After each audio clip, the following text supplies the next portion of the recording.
After a thorough investigation by the Integrity Commission into conflicts of interest involving public resources and contracting with cronies, the Integrity Commission has referred the Prime Minister to the Director of Corruption Prosecutions for possible prosecution. The referral for possible prosecution has occurred in a context in which, first of all, the Andrew Holness-led administration has been plagued with a litany of scandals over its 7 years in office as government. 3 ministers of the Andrew Holness-led administration, who are all his close political associates, have been forced to resign for corruption-related reasons, including Ruel Reid, former Minister of Education, who is presently being prosecuted for corruption-related charges and who was an advisor to Andrew Holness when Andrew was Minister of Education during the period in which the events which are the subject of this Integrity Commission report took place. Furthermore, it is public knowledge that the Integrity Commission has not been able to certify the Prime Minister's statutory declaration of assets, liabilities, and income for 2021. And I would add, the Prime Minister has failed to sign the Integrity Commission's Leadership Code of Conduct, which he has been requested to sign, and which I, as leader of the opposition, have signed, committing to the principles of integrity and probity in public life. This situation with a referral of the Prime Minister for possible prosecution is unprecedented in the history of Jamaica. Never before has our head of government, the Prime Minister of the country, been referred to a prosecutorial authority for corruption-related allegations arising out of his conduct in public office. It is indeed a dark day for our country. This matter undermines Jamaica's image in the international community and among our key development partners, and is a major embarrassment for the Jamaican people. The Prime Minister is at the head of the stream when it comes to national governance. The Jamaican people are growing increasingly cynical that there is no accountability among the political class of the country for wrongdoing. This referral of the Prime Minister for possible prosecution by the country's principal anti-corruption institution raises serious questions about integrity, credibility, and his fitness to lead the country. The Prime Minister cannot remain in office while this possible prosecution for corruption charges is hanging over his head. The Prime Minister's response so far has been to deny any wrongdoing. However, that misses the point. The national institution with responsibility for anti-corruption efforts has extensively investigated the matter. They have issued a detailed report of over 100 pages, and they have referred the Prime Minister for possible prosecution by the Director of Corruption Prosecutions. Mr. Holness cannot credibly remain in office as Prime Minister of our country in these circumstances. I am therefore calling on the Prime Minister to do the right thing for Jamaica. He must now, at a minimum, take away himself on a leave of absence until this matter is finally resolved. Nothing less than that will do right by our country at a time like this. Thank you. We will now make available, we have a team here of persons and we are open for questions on this matter or any other relevant matter that you may wish to raise. Mr. Holding? Yes, sir. The referral has been made, as you have said. Everyone can congregate a company. To my recollection, I think there have been a number of referrals that have been made to the Director of Corruption Prosecution. My recollection, she has moved against some medical doctors in relation to their statutory declarations. I think some were taken to court and fined. A member of your party, Forrest Daly, I think he also was taken to court and he was sanctioned. But I think there are some other matters that have been before the Director of Corruption Prosecution. Are you optimistic that this particular issue will be dealt with as a matter of urgency? And how should it be dealt with in your view?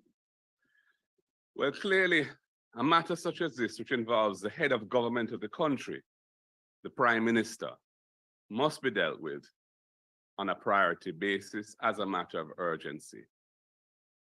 The Integrity Commission owes that to Jamaica, and indeed to the Prime Minister, in fairness, that this matter should be treated as something which must be addressed thoroughly, impartially, objectively, and fairly, but with reasonable dispatch and diligence.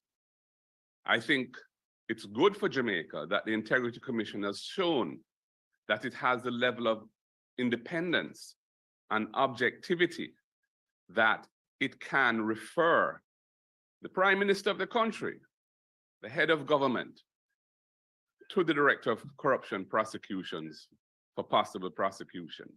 That shows an institution that has at least demonstrated that it's trying to comply with its statutory mandate and the principle that no one is above the law. In terms of other matters that have been prosecuted in the past and so on, or that are pending, I don't want to comment on those because I don't have that information before me.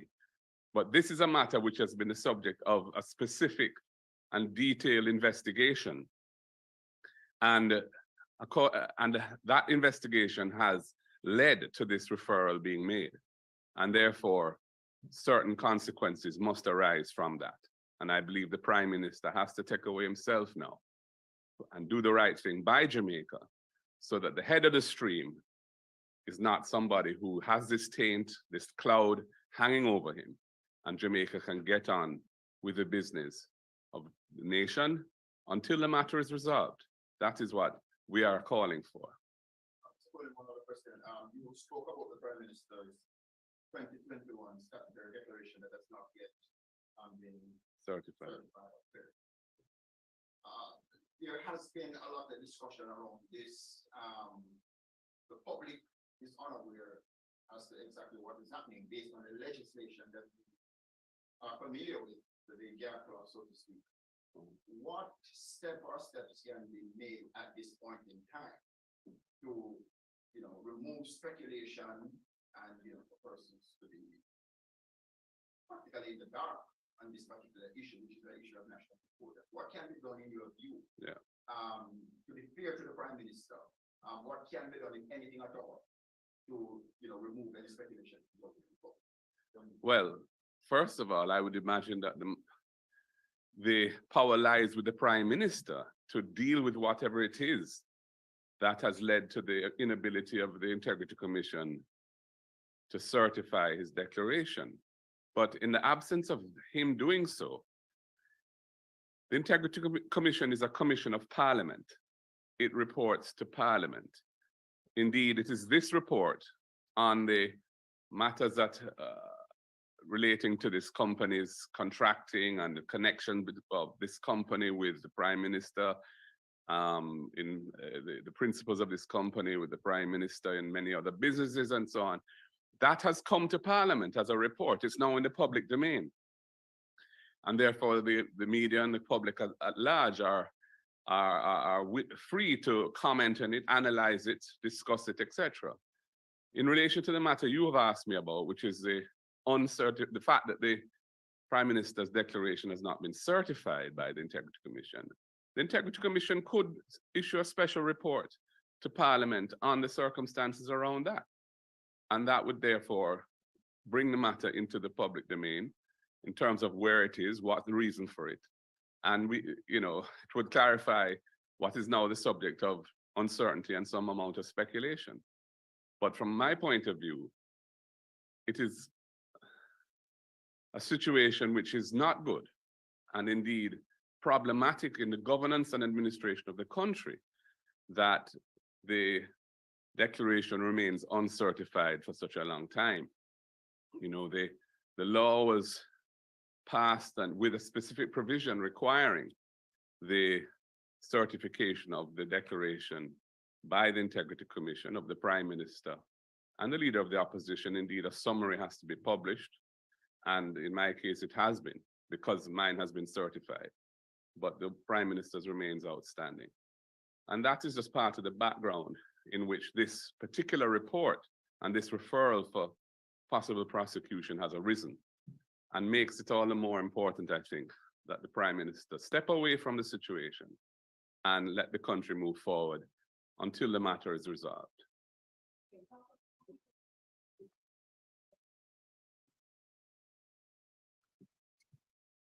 Good morning, ladies and gentlemen. It appears to me that there is a history with this Prime Minister. And my grandmother used to tell me that if it walks like a duck, quacks like a duck, then it probably is a duck. The fact of the matter is that we are now looking at a report that is coming from as far back as 2006. And in the Prime Minister's statement, he made some references. The truth is that the matters of concerns took place both in his capacity as Member of Parliament and as Minister of Education. I note also that the Prime Minister and some of his supporters are trying to say this has been a long time. To my best knowledge, there's no statute of limitation on corruption. So it matters not whether or not the corrupt activity took place yesterday, took place 10 years ago, 15 years ago, the matter should still be dealt with. Additionally, these matters came into the public domain about 8 years ago, and the Prime Minister and his attorneys took out an injunction to bar the media from carrying this matter, only to then come back at a later date and say, but this is stale news, is what I think they're trying to say. Now, this has continued to where the immediate integrity report that the Prime Minister submit is still not certified. How much more of this is the public willing to take before they decide that it walks like a duck, quacks like a duck? Maybe it is a duck. Good morning, everyone. I think this is a little high for I me. agree. Thank you so very much for joining us this morning. I have a concern with the Prime Minister in the sense that he has positioned himself as a leader who has done most in the fight against corruption. In fact, I will say this, he was leader of opposition. He was very vocal in his condemnations of persons who had allegations made against them. I listened to the video recording of his press conference when Richard Azan had been accused of building some shops for vendors without permission from what was then the parish council. He said he was not going to sit with him in Parliament. He said this was a matter that should have brought down the entire government.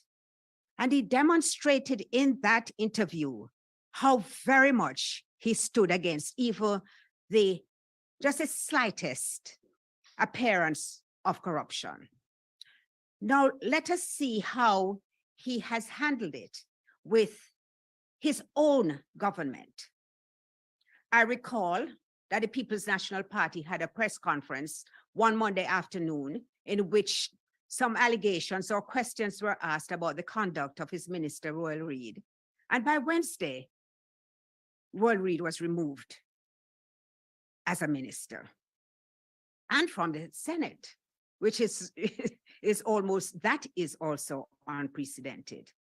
I recall that when we had the Petrojam scandal, Minister Wheatley was demoted and he has never returned as a minister to the cabinet of Andrew Holness. I recall that J.C. Hutchinson, after an investigation by the Integrity Commission, was reassigned to Jamaica House, as so many people have been. Floyd Green joined him there. So did Montague. And at all times, the press, the citizens, the private sector commended him for his decisive action against corruption. Now the Prime Minister finds himself under the spotlight. And I don't think that anybody should have to say to him, do what you demand of everybody else. Those were mere allegations. There were no convictions. There was no testing of any matter in the court. But you, as the anti-corruption czar, the Prime Minister who was demonstrating how indignant and how intolerant he was of even the mere suggestion that any of his ministers would be corrupt. He must now see that it is time for him to act. And that is compounded by the fact that he cannot be certified. His declaration cannot be certified when our leader, the leader of opposition, has had his certified. Let me say this. Jamaica should commend the Integrity Commission, and they should be proud of what they've done. Because to make a referral of a prime minister is no small thing. It has not gone unnoticed by the international community who have carried these reports in their communiques. So we are at least on the road to the right thing. And the Prime Minister has the opportunity now to, as the leader has said, do the right thing and remove himself. I await his response. All right. Jamila? Any further questions? Yes. Hi, morning. Listen. Morning. Yeah. I'm Jamila from TVJ News. Congratulations on your award, madam. Thank you. Opposition leader, what would you have done, differently in the award of contracts? I know it's not unusual for a member of parliament to recommend contractors in projects. What would you have done differently in a situation like this? Well, I think the crux of this issue has been in relation to the Prime Minister's role in it, in this report, has been the conflict of interest involved in it.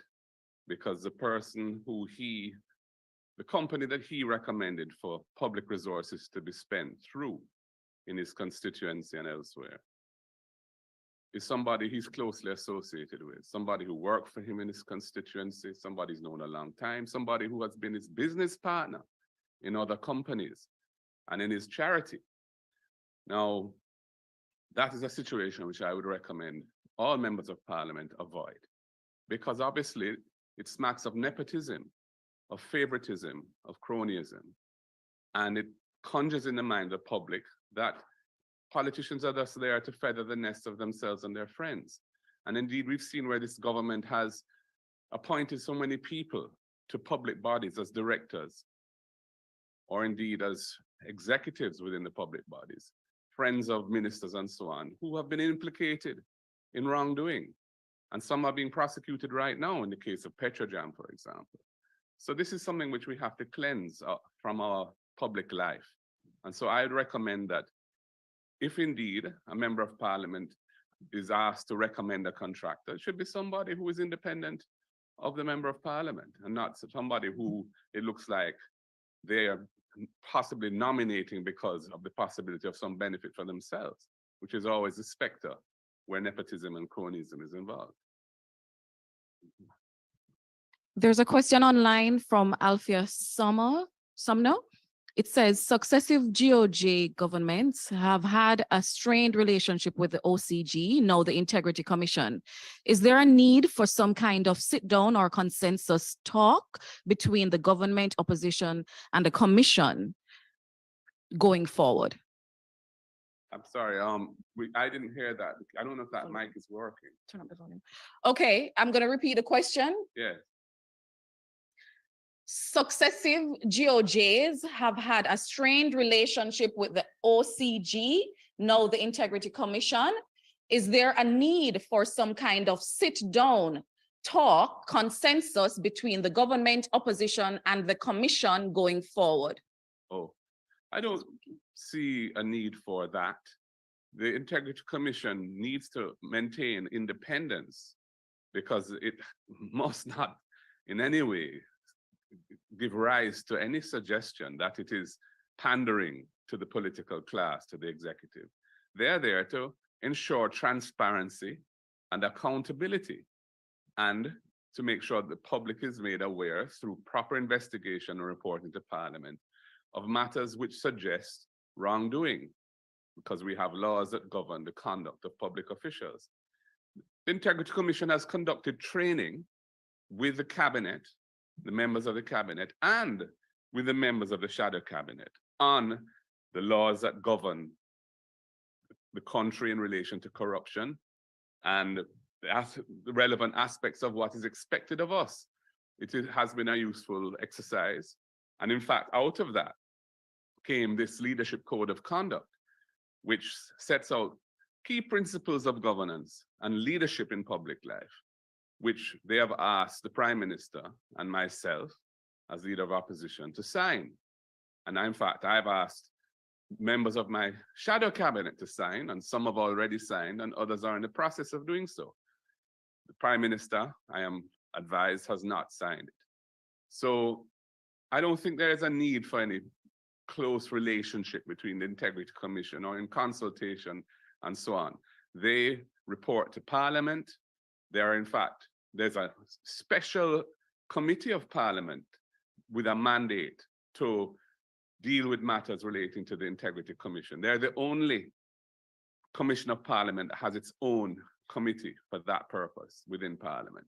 So if they have concerns about the law and so on, they can bring those to the attention of Parliament, which can consider them. It's not everything that they may think is an appropriate amendment will always be accepted, and they're aware of that. But it is their duty to bring to Parliament's attention whatever concerns they have about the system that they are operating within. And it's Parliament's duty to consider that dispassionately, objectively, and fairly, and take action if necessary. So I think it's a healthy relationship in that regard. And I don't see a need for any cozying up or consultations around it. The law is fairly clear and they must apply it and operate within it. Yeah. I noticed that the director of investigation has also referred this report to the Speaker of the House, Marcel Philibert, for her to take whatever necessary action. Are you sounding that the Speaker will address this matter? Or would you want to see the Speaker address this matter? Yeah, I mean, there are possibilities in terms of what can be done. First of all, it has been tabled in Parliament. Parliament should pass a motion referring it to an appropriate committee for consideration as to what action should be taken. There's the Ethics Committee of Parliament, which could look at it. There is a committee that reviews Integrity Commission reports that could look at it. So those are various possibilities. We haven't had a chance yet to caucus as a parliamentary group to consider what we would be recommending there, but those are two, and there may be other possible courses of action as well that the Parliament can take.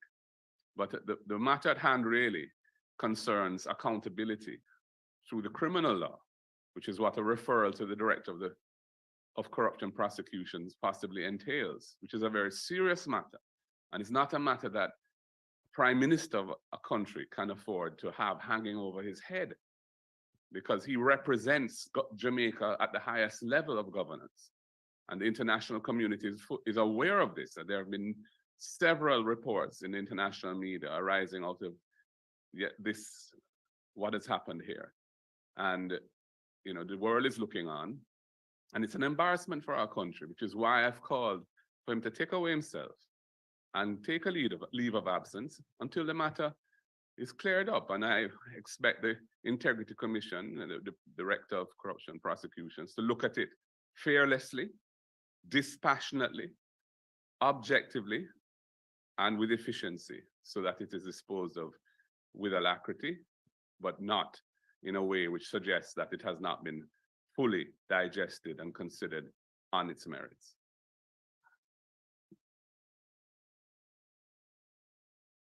Good morning, Opposition Leader. My name is Erica Virtue. I have two questions. One, given that the whole governance process has been so corrupted using this sole source mechanism, is there a proposal for this system now to be outlawed? And this historic, I would say, really national embarrassment. How do we tomorrow, how do we begin to recover from this beginning tomorrow? What do we bathe with to get this off us? On the first question, sole sourcing, there are rules around sole sourcing. There's, you know, when it can be used, the circumstances which justify it. I don't think we should eliminate sole sourcing, because there are times and circumstances when it is the only practical way of proceeding.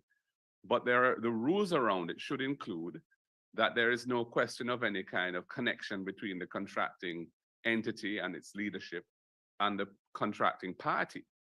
You know, and this is where this report has found problems, because the company involved, who had multiple contracts with the Ministry of Education when Mr. Holness was minister, many of them did not go to tender or any kind of procurement process, but also was the company that he directed to be contracted in relation to public expenditure in his constituency.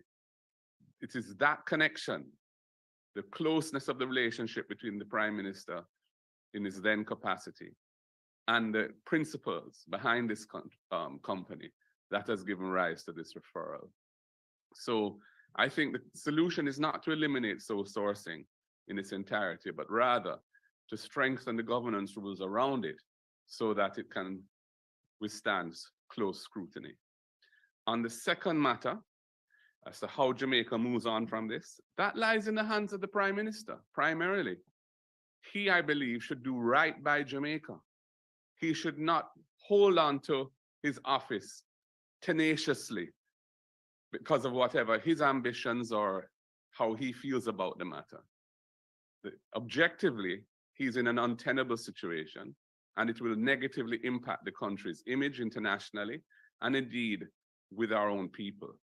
Our people, I feel, will be pleased to see him take the action, the right action, which is to step away. I've not called for his resignation today, but I do feel that it is the minimum required that he should step back and take a leave of absence until this matter is finally resolved.